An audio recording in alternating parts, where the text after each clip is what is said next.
Welcome to Fox Soul's Black Report, your daily source for Black news, Black views, and Black opinions. Happy Hump Day. Today is May 25th, and I'm Mimi Brown. And I'm Romeo. I'm Demi Lobo, and on today's report, a developing story as the Texas community is mourning today after a lone gunman opened fire on an elementary school, killing 19 children and 2 teachers. Meanwhile, we continue to remember the people gunned down by a white supremacist during last week's mass shooting at a Buffalo grocery store, as additional victims are being laid to rest this week. Then, today marks 2 years since the death of George Floyd by a Minneapolis police officer, sparking national protests over police use of force. President Biden is set to sign an executive order on police reform today. We have the details. Plus, Kanye West gets a new gig at McDonald's. Can't wait to tell you about that. And Michael Jordan tells Idris Elba no to playing him in a biopic. We have the details coming up right here, man. Thank you for joining us. This is our voice and our truth. So let's get it.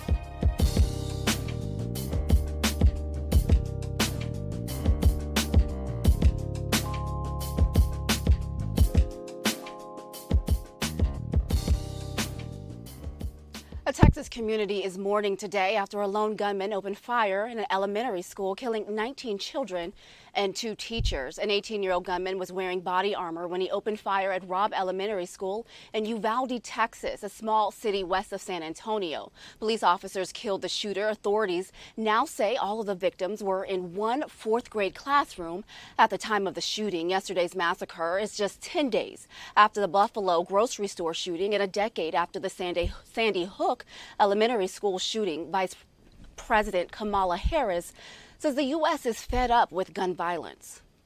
I think we all know and have said many times with each other, enough is enough. Enough is enough. As a nation, we have to have the courage to take action and understand the nexus between what makes for reasonable and sensible public policy to ensure something like this never happens again. And we're getting a look at some of the victims in that school shooting in Uvalde, Texas. On your screen right now, we're seeing pictures of Xavier Lopez, Uzziah Garcia, Guadalupe Rodriguez, and Elijah Cruz Torres. It's not clear what ages they are just yet, but investigators say the shooter, he also shot his grandmother earlier in the afternoon. She is in critical condition. Police are not sure of the shooter's motives.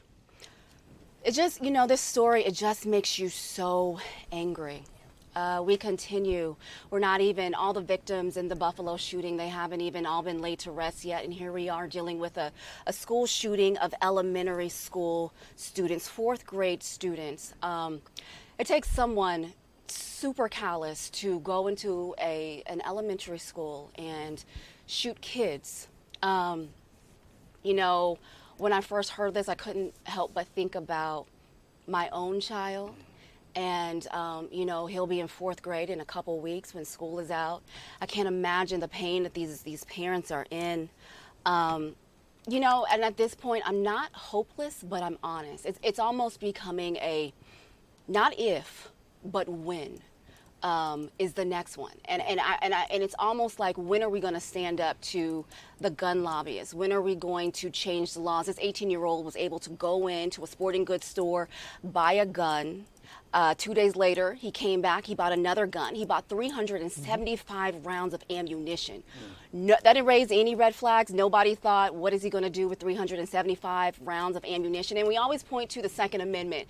When our founding fathers came up with the Second Amendment, they weren't talking about semi or fully automatic weapons. They were talking about muskets and things of that nature, not guns that can shoot multiple rounds per second. So, it's I don't know what the answer is. This is heartbreaking. What are we going to do? What are we going to do? Man, I mean, it is just so much to dive. We don't even have enough time to touch on everything that has transpired. Again, just sending our love and thoughts to every single family. Mimi, I mean, just excellent point.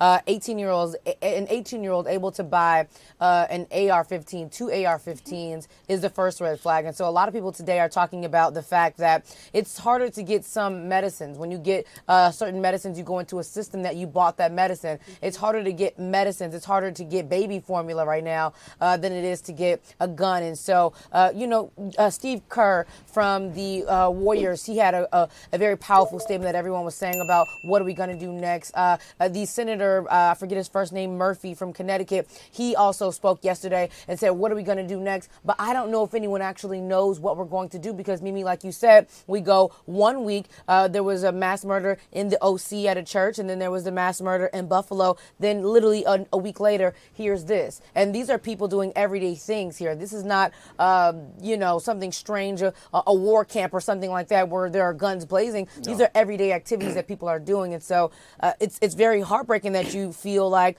when could we be next? But it's the sad reality that we just literally do not know. You could be doing your everyday life, and then all of a sudden some sick, deranged human being just does something like this. But it's a fact that it's going to happen again because it's happened over and over. Since 2009, we're talking over 280 school shootings. Since 2009, where there's other countries where it's never happened at all since 2009. These kids were 2 days away from summer vacation. Families had plans. The kids were looking forward to summer vacation. And all of a sudden, this happened. We would never get the answer because this young man, the shooter, was gunned down, right, when he was shooting back at the police officers, which some may say is unfortunate because we really want those answers. We want to know what it is. We won't know that. But, I felt guilty putting my son to sleep last night because there were 19 parents last night that couldn't do that. There were 19 parents that woke up this morning realizing that thing that happened the night before was reality. It was not a bad dream.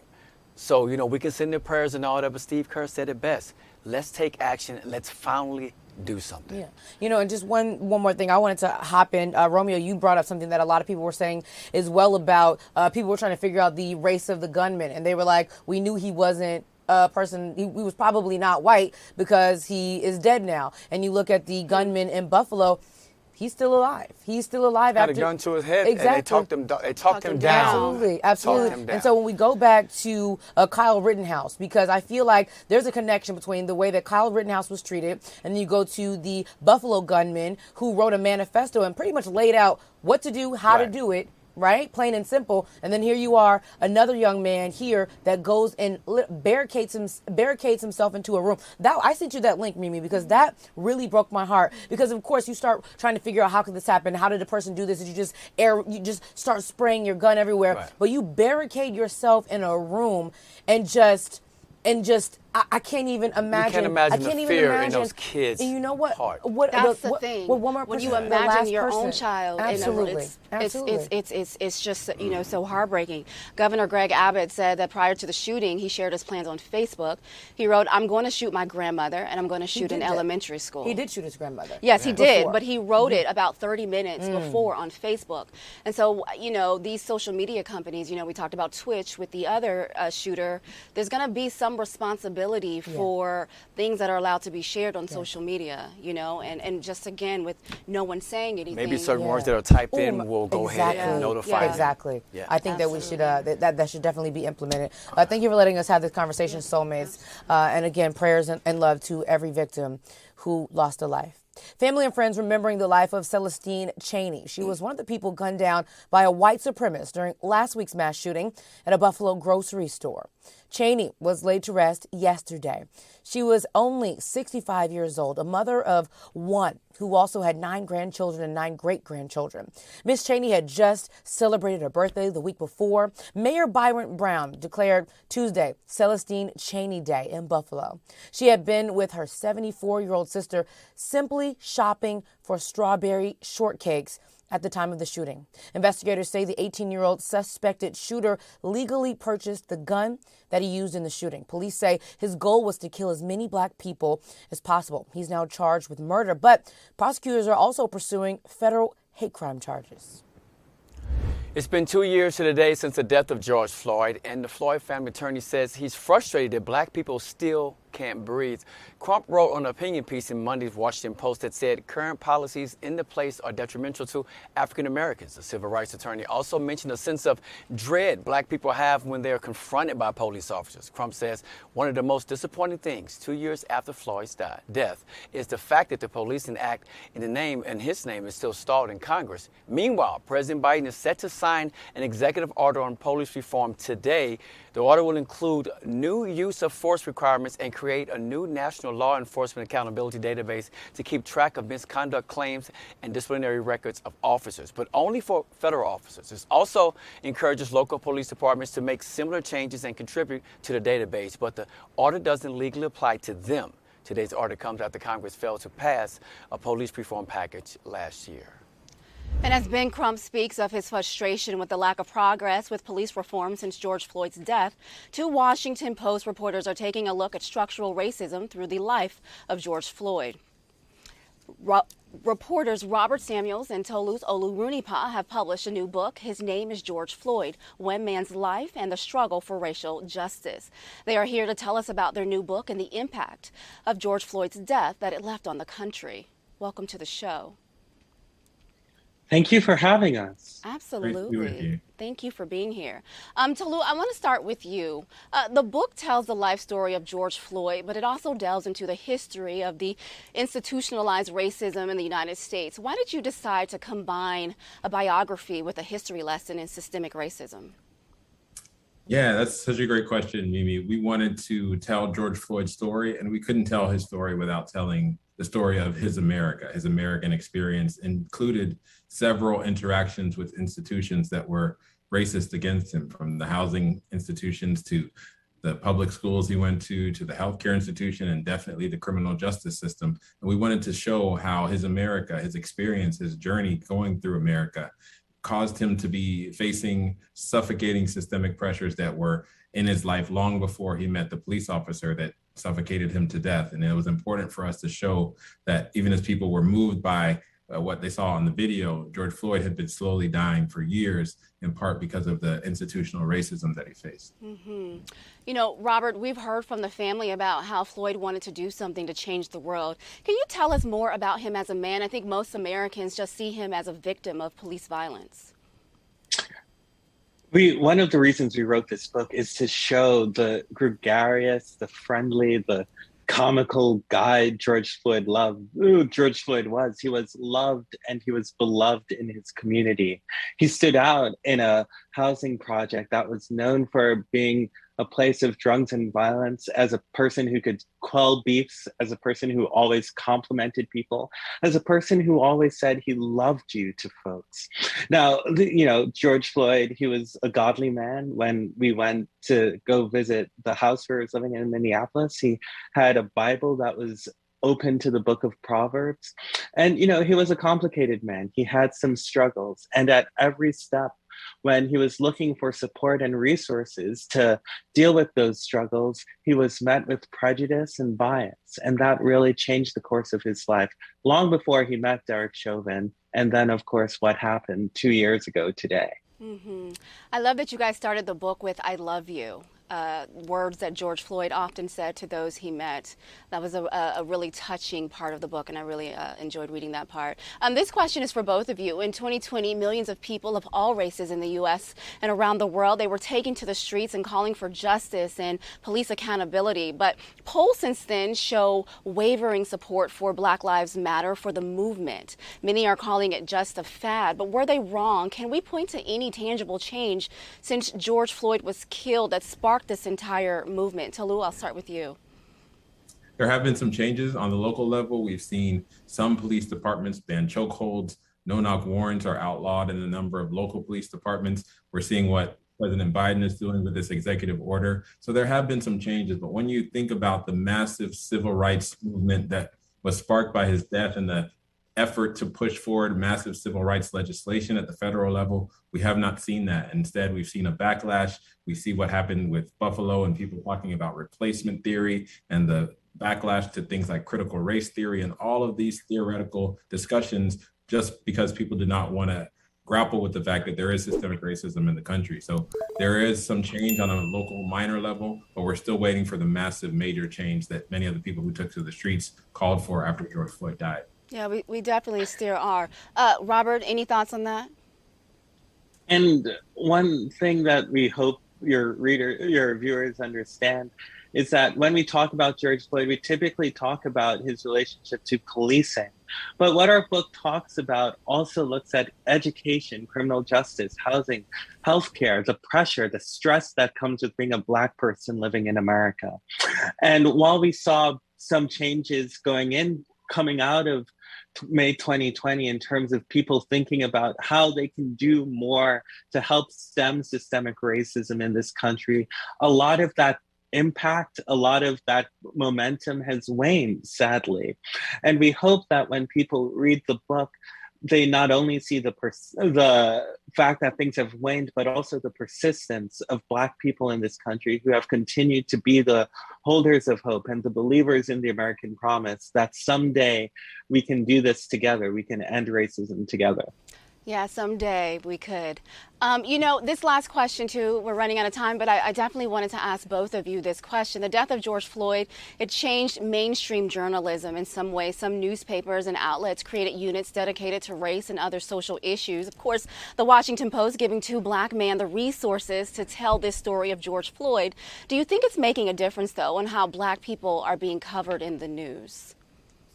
I'll start. There's definitely some awareness of some of the things that Black people have been facing, and the fact that the stories of Black Americans have been hiding in plain sight, and the Washington Post and other news outlets are now starting to pay attention to those stories. We don't need a video of someone dying to pay attention to the fact that there is discrimination and systemic racism in this country, and it's something that is one outcome of George Floyd's death, is that the media is now starting to pay a closer attention to some of the things that he experienced in his life as well.